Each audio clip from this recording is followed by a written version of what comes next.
I mean, for me, the way I always get into a character is through their wardrobe. There was a lot of deep work that had to happen to play Ryle. Lily Bloom is, oh, look at me in flowers, Lily Bloom. The wardrobe was a really critical part of that storytelling, and I'm really, really proud of it. First of all, I want men to stop asking the question, why do women stay? Yeah. And my hair care company, Blake Brown, my goodness gracious. It Ends With Us is in theaters now, so grab your friends, wear your florals, and head out to see it. The one thing you want people to take away from this project, what would you say? Hope, and that everybody has the ability to end a cycle that they didn't ask for.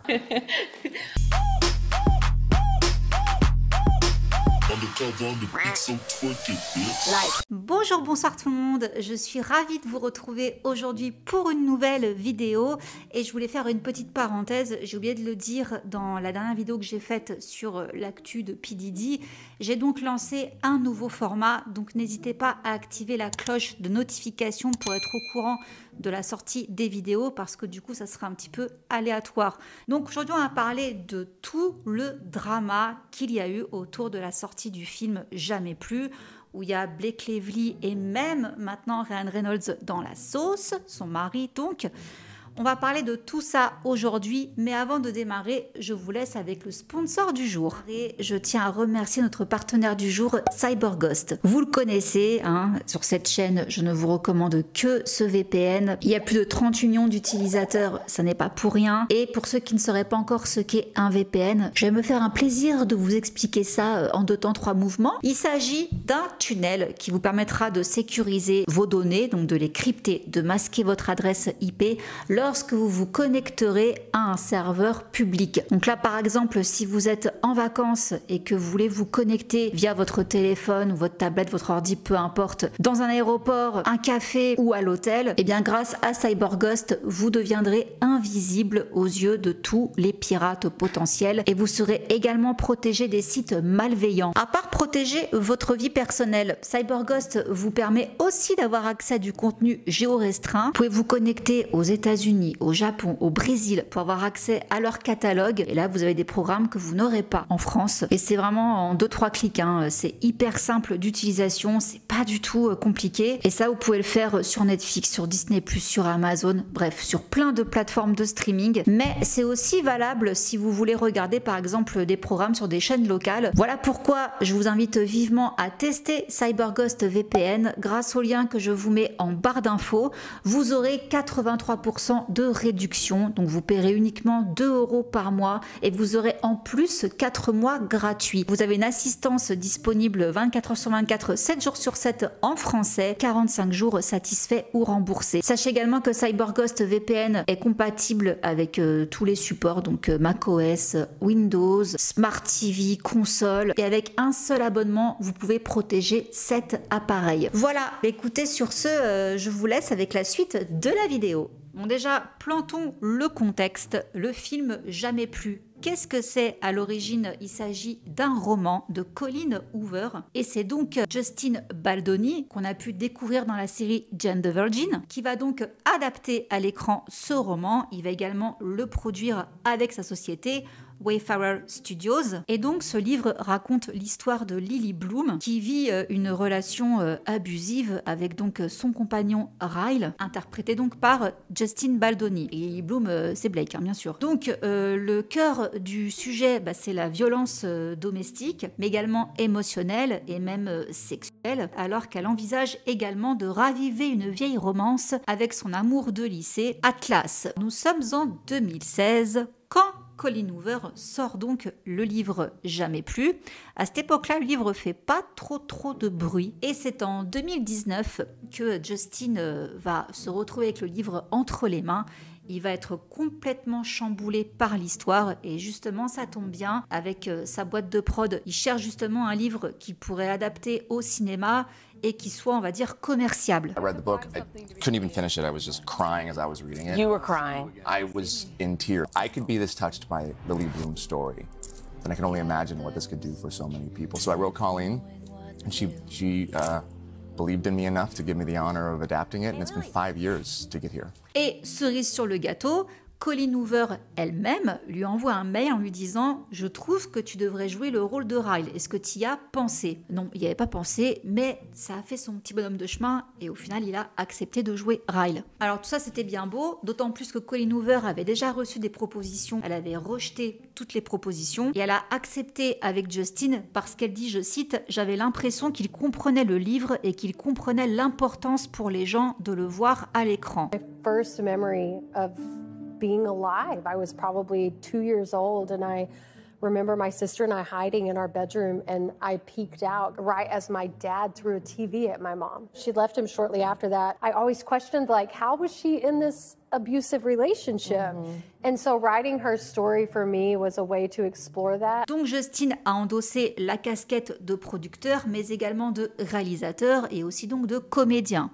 C'était déjà beaucoup, je trouve. Ensuite, il y a eu la pandémie. Donc, ils n'ont rien pu faire.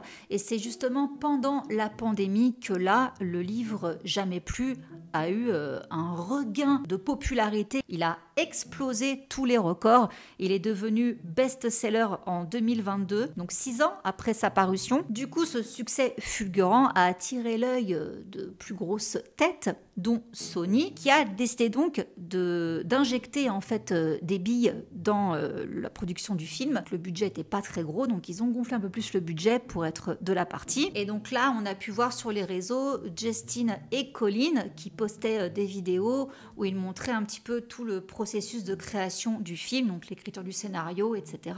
Donc ils avaient l'air de très très bien s'entendre. Et c'est là que Blake rentre en scène. Elle a été annoncée en janvier 2023 comme le visage de Lily Bloom et par la même occasion, elle sera aussi productrice exécutive. Le tournage débute en mai 2023, seulement 2 mois après. Eh bien, il y a la grève des scénaristes, donc tout est à l'arrêt. Ils reprendront le tournage en janvier 2024. La promotion du film, elle débute en juin 2024, donc 2 mois avant sa sortie. Et à ce moment-là, Justin n'est pas présent lors des interventions de Blake et de Colleen et aussi d'autres membres parce qu'il est hospitalisé. Il souffre d'une infection, donc il n'a pas pu être présent. Donc, pour le moment, ok, personne ne se pose de questions, mais il apparaîtra jamais avec eux. Le 6 août, il y a la première à New York. Il n'est pas là, il est carrément à un autre théâtre pour présenter le film ailleurs. Donc là, toutes les spéculations ont commencé à fleurir sur les réseaux. Alors apparemment, une des raisons de cette guerre entre Blake et Justin serait le fait que, d'après ce qu'on dit, attention, ce sont des sources, il n'y a rien d'avéré. Blake aurait profité de l'hospitalisation de Justin et de sa convalescence pour faire passer sa propre version finale du film, son montage donc, sans en avoir informé Justin. Parce qu'il y a eu une projection déjà devant 2000 personnes, si mes souvenirs sont bons, en juin. Et Justin n'a pas pu voir ce que c'était et apparemment, c'était pas son montage à lui. Donc, selon ce qu'on a pu lire, Blake Lively aurait embauché le monteur Shane Reed, qui est également monteur sur Deadpool et Wolverine. Mais au final, c'est pas très clair, on ne sait pas. En tout cas, il n'y a pas de confirmation. On ne sait pas si le produit final qu'on a eu donc en salle au mois d'août, c'est vraiment la version de Blake Lively ou si c'est la version de Justin. En tout cas, ce qu'on peut voir, c'est que les éditeurs qui sont crédités au générique, c'est Una Flaherty et Rob Sullivan. Donc il n'y a pas le nom de Shane Reed. Selon certains, faire plusieurs coupes, tout ça, c'est monnaie courante. Donc il n'y a pas vraiment de quoi s'inquiéter là-dessus, c'est normal. Mais toutefois, selon des sources, la version de Justin et celle de Blake auraient été projetées déjà en amont sur un public test. Et il s'avère que le public test aurait préféré la version de Justin à celle de Blake. Mais ce serait tout de même la version de Blake qu'on aurait retenue. J'ai même lu qu'apparemment, elle et Colleen auraient menacé de boycotter la promo du film si on ne retenait pas le montage final de Blake. Donc, différences créatives selon certaines sources. Oui, on a même pu voir 2 affiches du film. Donc, il y en a une, vous pouvez voir, là je vous mets à l'écran, c'est la version de Justin, où déjà je trouve il y a un côté plus dramatique, rien qu'avec cette affiche-là. Et il y a donc l'affiche que Blake préférait, c'est celle finalement qui a été retenue, où on ne voit qu'elle, avec des fleurs. Il n'y a même pas le nom des autres comédiens, c'est uniquement Blake. Et c'est cette affiche-là qui va être retenue, et pas celle de Justin. À la sortie du film, les gens ont commencé à remarquer des choses bizarres, et ils ont commencé également à mieux écouter les interviews et à se rendre compte que Blake était quand même un peu hors sol par rapport aux interventions de Justin. Ça n'avait rien à voir. C'était pas du tout le même son de cloche. I mean, for me, the way I always get into a character is through their wardrobe. And so it was very important for me for her to be both utility and then like super fab and glam, to be masculine and feminine, to be, you know, vintage and new. What did you do specifically to get into the mindset of Ryle here? There was a lot of deep work that had to happen to play Ryle. And we worked really on the subconscious of Ryle. I started to keep a journal as if I was Ryle and the things that Ryle experienced in his life. And I had to create, as an example, the trauma that happened to him. What was the most challenging scene for you to get right? Oh my God, all of them. This whole movie, honestly, the work that I did on screen was easier than the work that I did off screen in this movie because of all that went into it. So I really look at I love a challenge though, and I'm just so proud of every bit of it. What was the most challenging scene for you? I think all of the scenes showcasing gender-based violence, I think that was very hard for me. I almost had to step out of my body. There were a lot of times, even thinking about it is hard. There were a lot of times where I would have to go privately into a room and just cry or shake it out and try to get him out of me and that energy out of me because it's too real. There are too many people that are the real-life Lily Blooms of the world that have to deal with that every single day. And I wanted it to be as real as possible, and yet it was very hard to shoot those scenes. The wardrobe was a really critical part of that storytelling, and I'm really, really proud of it. It's some of my favorite wardrobe I've ever worn. Message that you hope that they take away from it. I think that you are so much, and not to minimize it anyway, but you are so much more than just a survivor or just a victim. Well, that is a huge thing. You are a person of multitudes, and what someone has done to you doesn't define you. You define you. Blake. Anyone who has experienced domestic violence or works with individuals who have or knows someone has knows it is not just something that you can choose to not be defined by. That's not how trauma works. En effet, on a pu voir Blake Lively qui tourne un peu le sujet en dérision par rapport à la gravité du truc. Si on l'écoute, on peut considérer Jamais plus comme une sorte de voyage pétillant de découverte de soi à la manière de Barbie. Voyage donc d'une femme qui hésite entre deux gars super sexy. Sans compter une interview qui a fait beaucoup de bruit où elle a une réponse très sarcastique où l'intervieweur, journaliste, lui demande si les femmes qui ont donc subi ça, elles peuvent s'adresser à elle, comment elles peuvent faire et tout. Et bon, bah, je vous mets l'extrait. This movie is going to affect people and they're going to want to tell you about their lives. So if someone understands the themes of this movie, comes across you in public, and they want to really talk to you, what's the best way for them to be able to talk to you about this? How would you recommend they go about it? Like asking for like my address or my phone number or like my location share. Or I could just location share you and then we could... Et pareil, il y a d'autres interviews où on la voit un peu sauter du coq à l'âne. Elle a pas l'air du tout stable lors des interviews. Alors ok, c'est des interviews sur des tapis rouges, donc ça va vite, etc. Why is Deadpool Wolverine sold out? I'm sorry, I got distracted back there. I feel offended, but we're not out yet. That's fine. I'm happy about that. The biggest, no, I didn't even answer it. Sorry, it's like flashing sold out. Hello. Oh my gosh, Timothée Chalamet, Ken, Harry Styles. I don't see my husband anywhere on here. This is so confusing. Lily Bloom is, oh, look at me in flowers, Lily Bloom. It's neoprene. They just like go deep sea diving in it. Elle parle de ses bijoux, elle parle de ses fringues, enfin elle parle de plein de choses en fait. Elle esquive complètement le sujet des violences domestiques qui pourtant sont le noyau, le cœur du sujet, le cœur du film. What has been the best part in making this particular movie? I've noticed so many beautiful crystals on teeth. Is that a big fashion thing? Is that a big fashion thing? I just really loved those patchwork like jeans that you had. Magnolia Pearl. Oh, yeah. The boots were mine. I love there's these great Louboutins that are also a close-up on them when we're dancing in the bar. Those are mine. I have a few of my husband's shirts and socks randomly in the movie. I have some of Gigi Hadid's sweaters in the movie. Et parallèlement à tout ça, on a Justin Baldoni qui lui avait carrément mis d'entrée de jeu sur son compte Instagram un numéro d'urgence pour les femmes battues.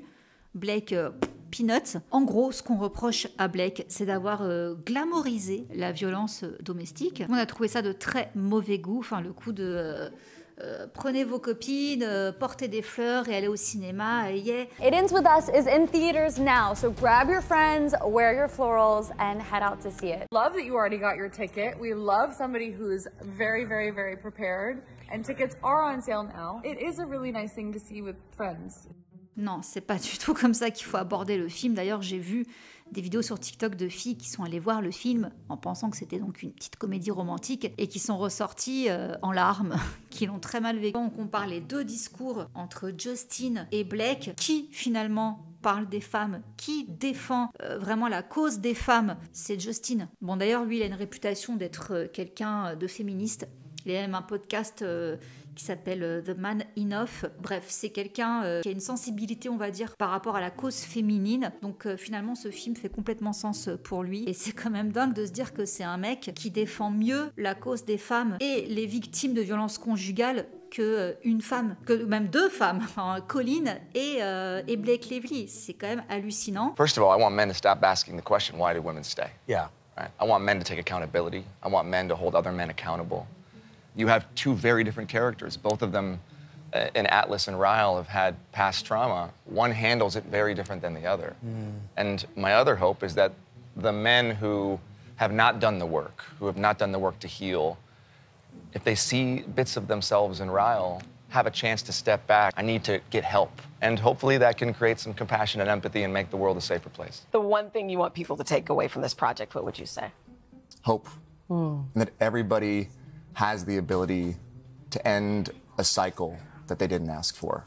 This is your night, mister. No, this isn't my night. This is a night for all the women who we made this movie for. This is a night for Blake. This is a night for Colleen.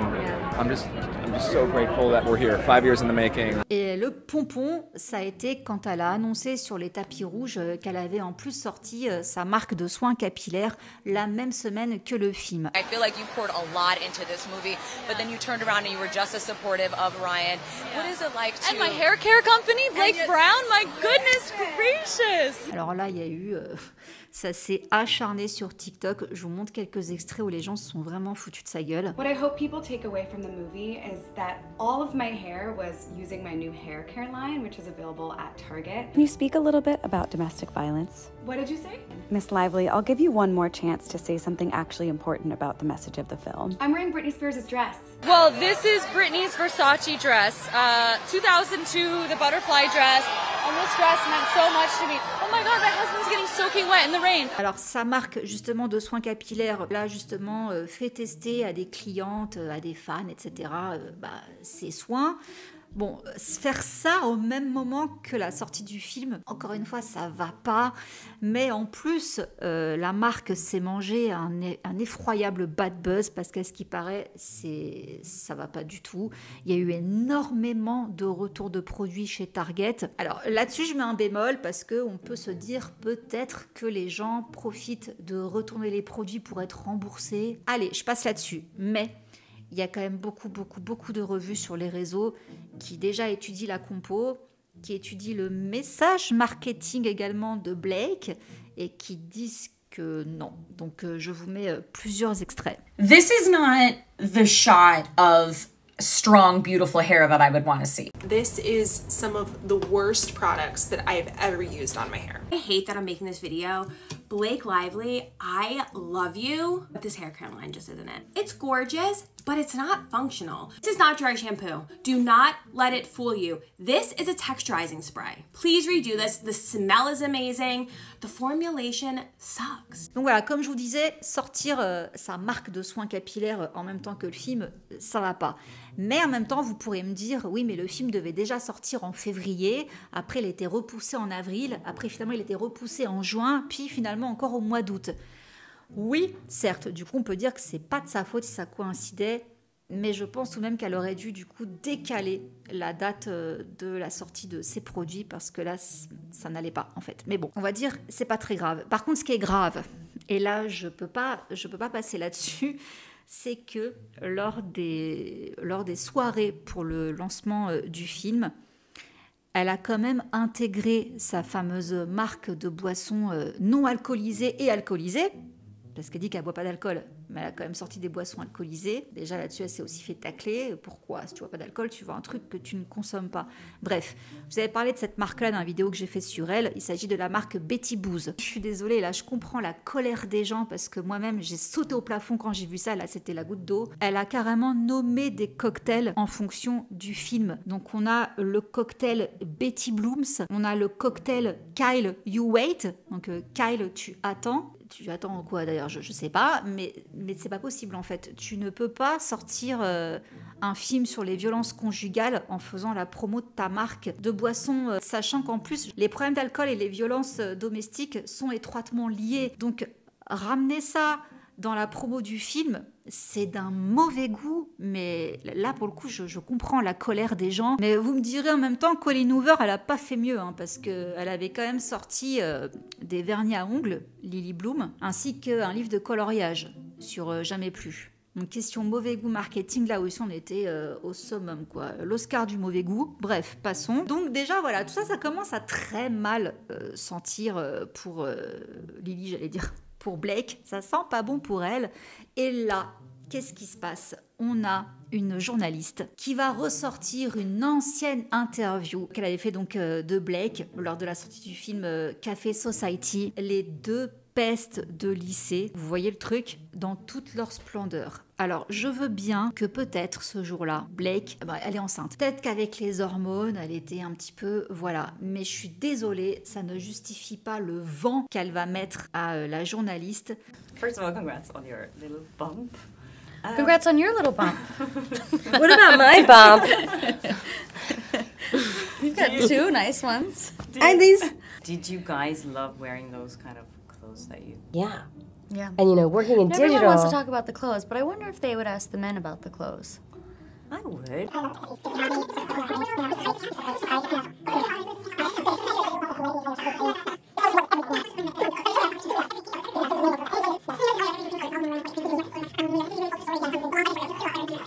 C'était pas un secret qu'elle était enceinte, elle l'avait annoncé publiquement, mais c'était en plus de ça très, très indélicat parce que la journaliste a des problèmes de fertilité. Même la tête que fait sa costard à la fin, ça fait vraiment Mean Girls.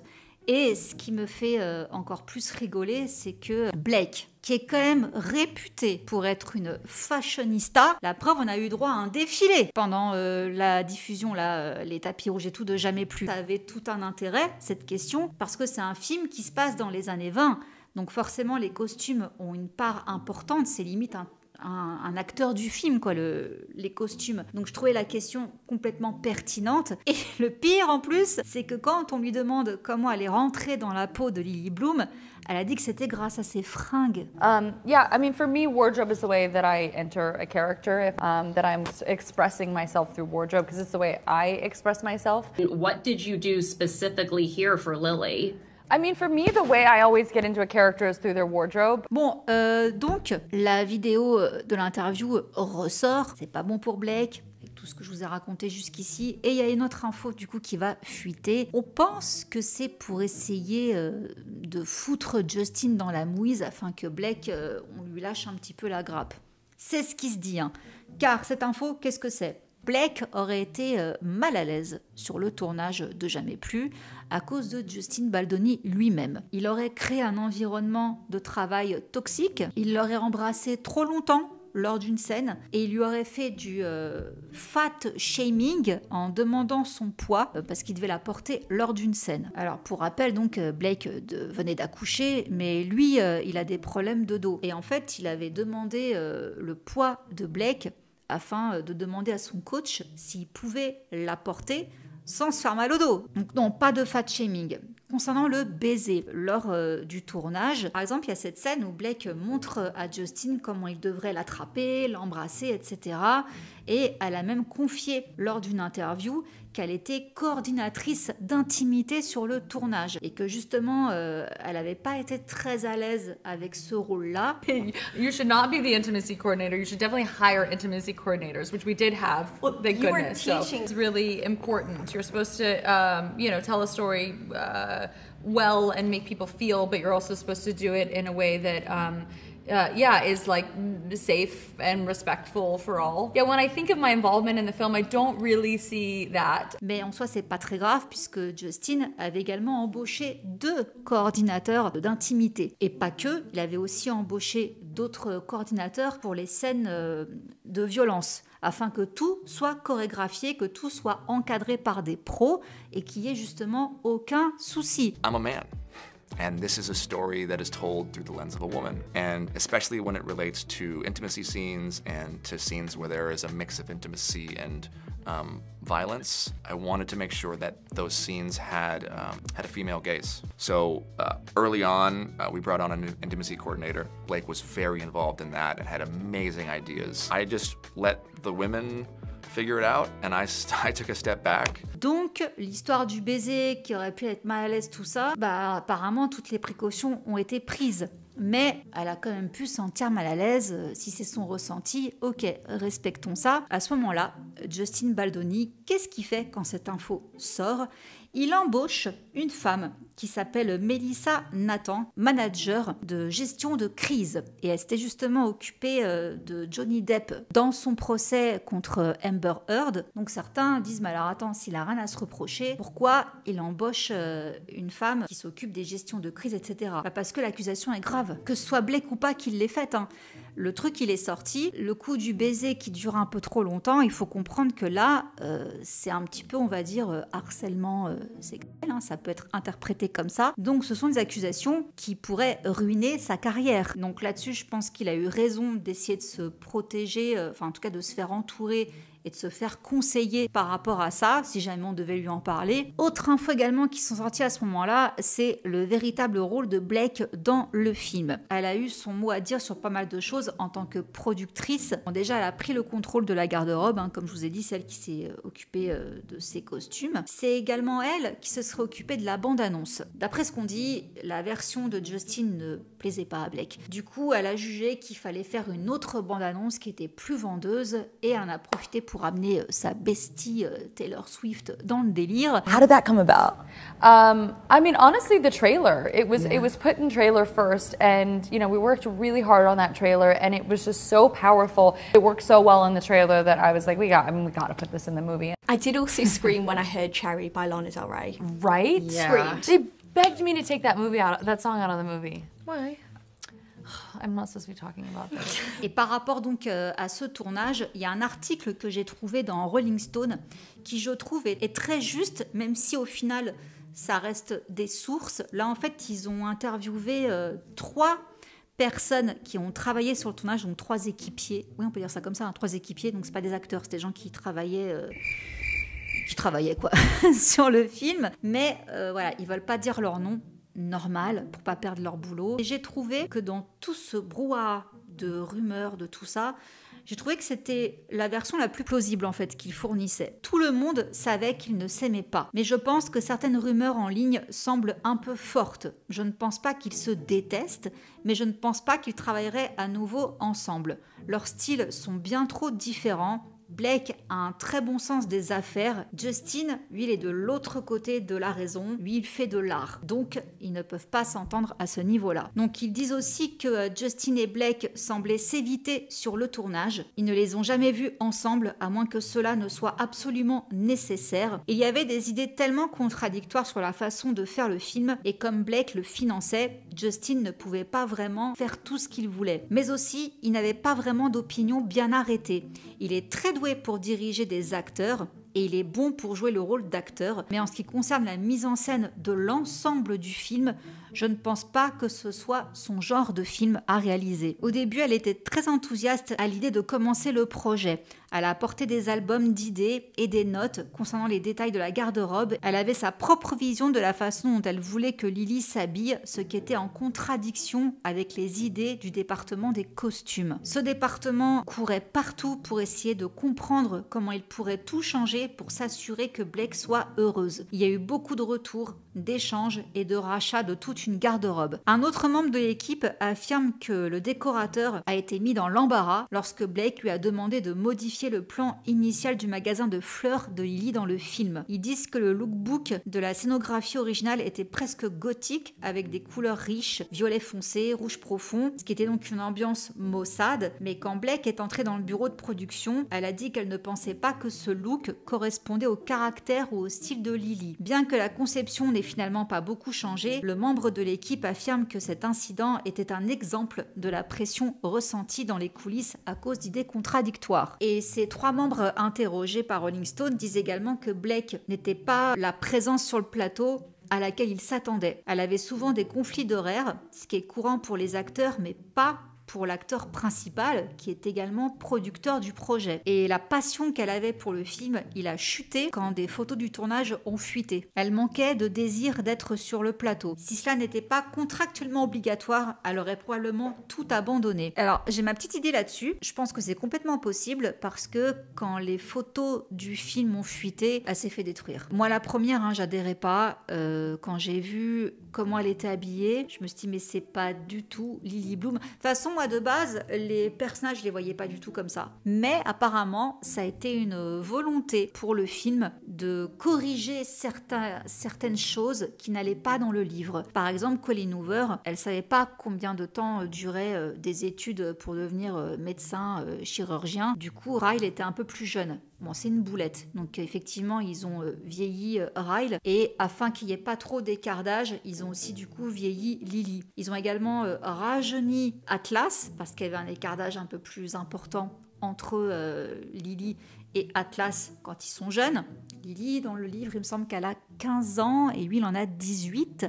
Donc ils l'ont descendu à 17 et ils l'ont remonté également à 17 afin que ce soit moins cringe. Plein de petites choses comme ça qu'ils ont changé afin que ça soit moins choquant et que ça passe mieux à l'écran. Bon, ok. Donc comme je vous disais, voilà, tout ça pour en revenir à là, c'est que le look de Lily, ça n'est pas Lily. Et je pense que tout ça, elle a forcément dû en entendre parler et je pense que du coup ça a dû plomber son enthousiasme lorsqu'elle est retournée du coup travailler. C'est mon petit avis sur la question. Tout le monde était très pro, tout le monde était gentil, ils ne se sont pas criés dessus, rien de tel ne s'est produit. Justin a essayé de favoriser un environnement chaleureux en s'efforçant de connaître tout le monde à un niveau personnel. Il se précipitait dans le bureau de production ou sur le plateau pour saluer tout le monde. Tout le monde le décrit comme un gars super sympa qui fait tout son possible pour bavarder. Justin est du genre namasté, peace and love, c'est un gars heureux. Il était beaucoup plus sympathique et disponible que n'importe quel autre réalisateur et certainement n'importe quel autre acteur principal avec qui j'ai travaillé. Donc que des éloges sur lui, mais ils ont quand même noté qu'il n'était pas, selon eux, c'était un trop gros film pour ses épaules. Il a juste embauché des personnes en qui il avait confiance, mais Blake voulait vraiment mettre la main sur chaque petite chose, ce qui est bien, elle est productrice exécutive, personne n'a été contrarié par cela, mais je pense qu'elle a été un peu surprise par le laisser-faire de Justin. Il laissait la parole à tout le monde s'ils avaient une idée, donc il n'était pas complètement fermé, mais apparemment ça a causé des soucis. Donc quand on demande également à ces 3 équipiers s'ils se verraient à nouveau travailler avec Blake, ils disent bah, c'était bien, nous en resterons là. C'était un beau tournage, chaque production sur laquelle j'ai travaillé a son casting de personnages et vous savez ce que c'est. Mais tout va bien. Les ragots n'ont fait que détourner l'attention du sujet réel du film, la violence domestique. Wayfarer Studios, donc la boîte de prod de Justin, a annoncé un partenariat avec la No More Foundation, qui est une organisation à but non lucratif qui fournit aux survivants de violences domestiques et intimes des ressources et un accès à l'aide. J'ai compris qu'il portait beaucoup de poids sur ses épaules. Il nous rappelait toujours qu'outre le fait que nous essayons de créer le meilleur produit possible, nous avions l'obligation de rendre justice aux victimes de violences domestiques en racontant leur histoire d'une manière respectueuse et précise, en faisant briller une lumière dessus. Il nous rappelait toujours que ce film avait le potentiel de changer des vies. Mais complètement, c'est là-dessus en fait qu'il fallait se baser et c'est parti en autre boudin. Bon, autre souci qu'on a remarqué, dès que les gens ont commencé à fouiller, c'est donc, comme je vous dis, à la première, donc tous les acteurs étaient avec Blake. Mais les internautes se sont rendus compte que sur les réseaux sociaux, par exemple sur Instagram, Justin suivait tout le monde, mais personne ne le suivait en retour. Tout le monde s'était désabonné de lui. Donc ils se sont dit, bah tiens, apparemment tout le casting s'est rallié du côté de Blake, y compris Colin Hoover, qui était pourtant archi pote au début avec Justin. Là maintenant, c'est la grande pote de Blake. Alors, moi là-dessus, j'ai ma petite idée et je suis pas la seule à le penser. Il vaut mieux être du côté de Blake et Ryan en tant qu'acteur. Si on veut faire grandir, évoluer sa carrière, etc. C'est peut-être plus intéressant effectivement de se rallier du côté des plus gros poissons. Donc là-dessus, je suis pas étonnée. Alors, pour revenir aussi donc à Ryan Reynolds, il était présent donc lors de la première. Il accuse également d'avoir fait du marketing à la Barbie quand Oppenheimer est sorti. Ils ont fait une espèce de campagne double marketing en fait entre Barbie et Oppenheimer. Et là, elle a voulu faire la même chose avec la sortie de Deadpool et Wolverine où joue donc Ryan Reynolds. Alors que rien à voir. Bon, on me dirait Barbie, Oppenheimer aussi, mais Barbie c'était plus léger. Là, jamais plus, c'est pas du tout léger. Donc mixer ça avec Deadpool, c'était un très mauvais choix marketing. Donc voilà, par rapport à cette double promo, tout le monde a vu ça comme le spectacle de Blake et Ryan. Et pour couronner le tout, Blake balance une bombe sur les tapis rouges en disant en exclusivité à une journaliste que Ryan, son mari, a réécrit la scène mythique du toit. Je dis mythique parce que dans le livre, elle est mythique, la rencontre entre Lily et Ryle sur le toit. We help each other, we work together so much. The iconic rooftop scene in this movie, my husband actually wrote it. Nobody knows that, but you now. Alors là, ça a été très mal perçu parce que tout le monde l'a appris à ce moment-là en fait, c'est-à-dire Justin, le réalisateur avant tout, mais également la scénariste Christy Hall. Alors, ça a soulevé un débat que je vais débunker tout de suite. Parce que certains ont dit, mais attendez, Ryan a réécrit la scène. Bon, déjà, ça se fait pas. Qu'elle balance ça comme ça, alors que les autres n'étaient pas au courant. En fait, ils pensaient qu'ils avaient improvisé, enfin que Blake avait improvisé, que c'était génial et que du coup, voilà, ils avaient gardé la scène. Non, en fait, c'est Ryan qui avait écrit la scène et Blake, elle a juste répété ce qu'il avait écrit. Donc, ça, c'est pas pareil. Mais c'était la grève des scénaristes, pour vous rappeler le truc. Donc, si Ryan avait écrit la scène pendant la grève des scénaristes, ça le mettait en très mauvaise posture.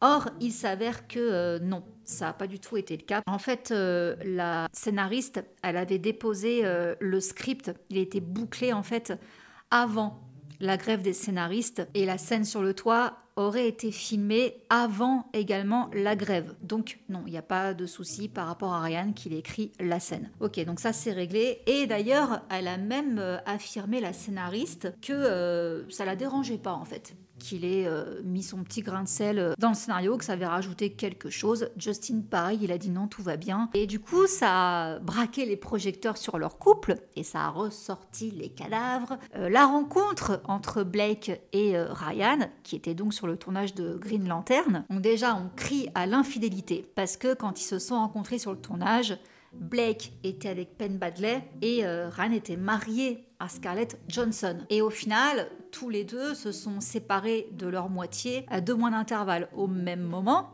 Donc c'était en fin 2010. Et 1 an après, ils se sont mis ensemble. Soi-disant, ils sont d'abord restés très bons amis jusqu'à ce qu'ils se disent, en fait c'est une évidence, on se met ensemble. Bon, du coup, beaucoup voit ça d'un autre œil en se disant ouais, mon œil, parce que lors de la promo du film Green Lantern, ils ont l'air de flirter ensemble, clairement. Pendant la promo, je vous mets quelques petites inserts. Par ailleurs, Scarlett, elle n'a pas cité Ryan, mais tout le monde a capté qu'elle parlait de Ryan. Une fois séparée, elle avait dit que c'était dur d'avoir une romance avec un acteur parce qu'il y avait du coup une espèce de compétition. Son succès avait en quelque sorte gêné son mari et même lui avait la réputation d'être assez contrôle fric. Il voulait contrôler Scarlett et ça je me souviens qu'à l'époque je l'avais entendu. Donc on se demande s'il ne fait pas la même chose avec Blake. Et ressorti également le scandale de leur mariage sur une ancienne plantation, donc là où ont vécu des esclaves, parce que Blake était dans son délire Belle du Sud et que c'était très glamour et très Pinterest de se marier dans une plantation. Donc elle n'a pas compris la leçon parce qu'elle avait également fait une marque, donc elle avait un site, je vous avais parlé de ça dans la vidéo sur elle, où elle avait fait toute une ligne de produits et de vêtements qui s'appelait Allure of the Antebellum. Donc c'était sur l'avant-guerre. Donc ça sonnait un petit peu comme femme de propriétaire d'esclaves, en fait, tout ce truc-là. Glamouriser encore une fois cet épisode-là de l'histoire des États-Unis États-Unis, enfin du Sud surtout. Donc bref, ils ont quand même mis 2 ans à s'excuser de s'être mariés sur une plantation au moment en fait où il y a eu l'assassinat de George Floyd. Voilà, c'est là qu'ils ont décidé de parler, mais les gens n'ont pas accepté. Ils ont dit ouais non, opportuniste. Donc là, on n'y croit pas, en fait, on s'en fout. C'est trop tard. Le mal était fait. Donc là, en fait, si vous voulez, Blake, sentant que ça sentait très mauvais pour elle, elle a posté une story Instagram le 14 août en mettant un numéro d'appel pour les femmes victimes de violences conjugales et tout. Mais là, encore une fois, les gens se sont dit ouais, c'est un peu tard. Et pour conclure là-dessus, Justin avait acheté les droits des 2 livre, parce qu'il y a une suite. Et quand on lui demande s'il va la réaliser, I think there are better people for that one. I think there are better people for that one. Justin. I think Blake Lively's ready to direct. That's what I think. So, yeah. Mais c'est lui qui est détenteur des droits. Donc si Blake veut réaliser la suite, Ryle, on le voit beaucoup moins d'ailleurs dans le tome 2, faudra trouver un compromis avec lui. Il pourra être que producteur, mais il a quand même un droit de regard. Je ne sais pas comment ça va se passer, parce qu'ils ont quand même intérêt à le faire vite, parce que le 2 commence tout de suite, juste après la fin du 1. Donc faut pas non plus attendre trop longtemps, sinon ils vont vieillir et ça va plus être cohérent. Et puis même par rapport là à l'engouement, le soufflet va retomber, quoi. Donc faut pas qu'il traîne trop pour le tourner. Le seul acteur qui s'est exprimé sur tout ce drama, c'est celui qui joue Atlas, Brendan Sklenar. Je vous mets l'extrait de son interview. Everyone's dying to know, are we getting a sequel to It Ends With Us? No, your guess is as good as mine at this point. I would love to do it. I really would. I would love to do it. I hope we can get it together because I think the fans deserve it. I love the movie, so thank you for standing up and telling everyone to cool it because it's all about the story. Yeah, thanks for saying that. Yeah, I put that out and I was like, see how this goes. I don't know. I don't know. It just seems silly to me. You know, it's kind of defeating the whole purpose of the thing to spread any negativity. You know, and it's you know, it's an important film for so many women and for so many survivors of domestic abuse and yeah, that's what it's all about, is making people feel heard and strong and loved. So to project anything but that just seems counterintuitive. And, you know, I appreciate those people that appreciated it, for sure. Et oui, c'est dommage. Alors, mon avis sur tout ça, je crois pas au truc de fat shaming. Je pense pas que Blake ait raconté ça. Je pense pas qu'elle soit allée jusqu'à dire qu'il l'avait embrassé trop longtemps. J'y crois pas trop à tout ça. Moi, je me range beaucoup plus de l'avis des 3 techniciens. Voilà, c'était pas équipier, c'est technicien. Je cherchais le nom depuis tout à l'heure. Je suis plus de l'avis des techniciens qu'il y avait des différences créatives et que ça a pu des fois clasher, mais c'est tout. Enfin, ça n'a pas clashé, ça n'a pas été l'enfer. C'est juste qu'ils n'avaient pas la même vision du film. Voilà, moi, c'est comme ça en tout cas que je vois les choses. Je ne pense pas que Blake a été horrible sur le tournage. Je ne pense pas non plus que Justin a été horrible. Non, je pense plus comme ces 3 personnes ont décrit les choses. Et en plus, là, on n'y était pas. Je ne vais pas descendre Blake ou Justin là-dessus. Par contre, ce que moi j'ai vu de mes yeux, donc à savoir les interviews, Blake m'a beaucoup déçu. J'attendais beaucoup de ce film parce que j'ai adoré le livre. J'en ai fait une revue sur ma chaîne Booktube où je disais justement, parce que déjà à la base le livre a fait polémique. Beaucoup disaient que Colleen Hoover avait glamourisé la violence conjugale. Moi j'étais plus de l'autre team qui trouvait qu'elle avait justement extrêmement bien mis le doigt sur la complexité d'une femme en fait qui se trouve dans cette situation parce que son mari n'a pas l'air d'être détestable et n'a pas l'air de mériter qu'elle le quitte. Vous voyez, elle joue vraiment sur la frontière, l'autrice. Je sais pas comment vous expliquer, mais il y a un truc où on se dit mais si j'étais à la place de Lily, mais moi aussi je me serais fait avoir en fait. Moi aussi je voudrais lui pardonner. Et c'est dingue de penser ça. Mais du coup, voilà ce que j'avais beaucoup aimé. J'avais dit franchement, chapeau, l'autrice, elle a réussi à me faire douter. Et c'est ce qui était recherché justement. Et c'était très bien fait. Voilà, c'est pour ça que moi, j'ai trouvé ça super, ce qu'elle a écrit. Du coup, déjà, quand j'ai su que ça allait être adapté en film, je me suis dit, ouais, bon, j'ai toujours peur. Quand un livre que j'adore, est adapté à l'écran, j'ai toujours très peur. Mais alors, quand j'ai vu les acteurs, je me suis dit non. Ryle, je le voyais pas comme ça, Lily non plus, Atlas non plus, même les jeunes, Atlas et Lily, non, c'était pas du tout ça. Donc là, j'ai été très déçue. Mais alors, quand j'ai vu les costumes de Lily, je me suis dit, mais non, ça va pas du tout. Et honnêtement, hein, quand je vois comment Blake nous a fait un défilé pendant les tapis rouges à la sortie là, et les énormités qu'elle a sorties en disant que son personnage c'était un kaléidoscope d'émotions, etc. Nana. Ouais, mais tu parles pas de la violence conjugale, tu dis pas comment t'as appréhendé le personnage et tout. Enfin, de dire qu'elle est rentrée dans la peau de Lily grâce à des fringues sur un film comme ça, ça me fait monter en l'air parce que justement la violence conjugale c'est un sujet tellement sensible. Et là, elle avait l'occasion justement d'être un porte-parole pour les femmes battues, parce que finalement, Blake, en tant qu'actrice, elle n'est pas prise au sérieux, si vous voulez. Donc là, c'était le moment pour elle de vraiment porter un étendard avec ce rôle. Et elle nous vend des boissons, une ligne de soins capillaires, des bagues et la robe de Britney Spears. Enfin, je suis désolée, mais non. Et quand j'entendais Justin à côté, comment il parlait du film, comment il avait ressenti son personnage, comment après il s'était senti mal et tout, je me disais, mais oui, mais là j'applaudis, mais oui, c'est ça qu'on veut entendre, c'est ça qu'on veut savoir. Et Blake, elle s'est foirée d'une manière, j'ai même pas les mots. Maintenant, le film, j'ai été le voir, je l'ai bien aimé. Blake joue très bien, mais en fait, les trucs que moi je n'ai pas aimés dans le film, je me rends compte qu'en fait, c'est des trucs qu'elle a touché. À savoir le look. Enfin, à un moment donné, il y a un gros plan sur ses bottes, chaussettes à paillettes. Enfin, Lily ne s'habille pas comme ça dans le roman. Et ces espèces de pantalons baggy avec le caleçon qui dépasse, là, il n'y a rien qui va. J'ai eu l'impression de voir Blake à des moments, et pas Lily. J'ai eu l'impression de voir Blake nous faire un défilé dans le film. Voilà. Et pareil, la fameuse scène où elle a ses bottes pailletées, là, tout ça, j'ai l'impression dans cette scène qu'elle était très aguicheuse avec Ryle, et Lily n'est pas aguicheuse, pas du tout. Pareil, elle se mord la lèvre toutes les 15 secondes.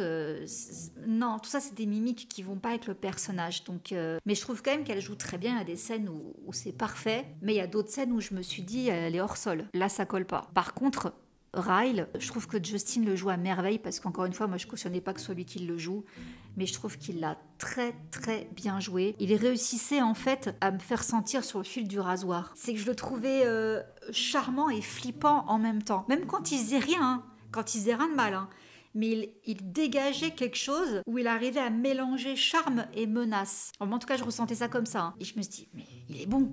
Il arrive à me charmer et à me faire flipper en même temps. C'était très bizarre. Concernant Brendan qui joue Atlas, fade. Moi, les scènes qui m'ont le plus marqué avec Atlas, c'est quand ils sont jeunes. J'ai pas des masses accrochées avec les personnages qu'ils ont pris, enfin les acteurs qu'ils ont pris jeunes. Je trouve que certaines scènes manquaient un peu de profondeur. Je sais pas. Il y a un truc qui n'a pas collé là-dessus. Sinon, je trouve quand même que ça allait. Ce que j'ai beaucoup aimé, c'est des longueurs dans certaines scènes où en fait il n'y a pas de dialogue, tout se passe dans les regards. Et ça, j'adore parce que justement, je trouve que quand on adapte un livre en film, des fois on a tendance à mettre des dialogues et à couper vite et on perd du coup l'intensité qu'on a ressentie dans le livre. Or là, je trouve que Justin l'a très bien retranscrit en mettant justement des moments pesants où ça se passe que dans les regards. Génial, génial. Franchement, pour moi, Justin en tant que réalisateur, ce film, il l'a super bien réalisé. Il a vraiment réussi à me bluffer parce que je vous dis, je m'attendais au pire. J'ai été soufflée. J'ai vraiment adoré. Mais comme je vous dis, voilà les petites choses qui m'ont dérangée. Voilà, en tout cas, mon avis là-dessus. Voilà, écoutez, c'est la fin de cette longue vidéo. J'espère qu'elle vous aura plu. N'hésitez pas à me dire dans les commentaires vos avis. Je remercie encore Cyborgos d'avoir sponsorisé cette vidéo. Donc n'oubliez pas, vous avez le lien en description pour profiter des 4 mois offerts et des 2 € par mois concernant l'abonnement. Et sur ce, je vous laisse et je vous fais plein de gros bisous. Mouah. Bisous, ciao.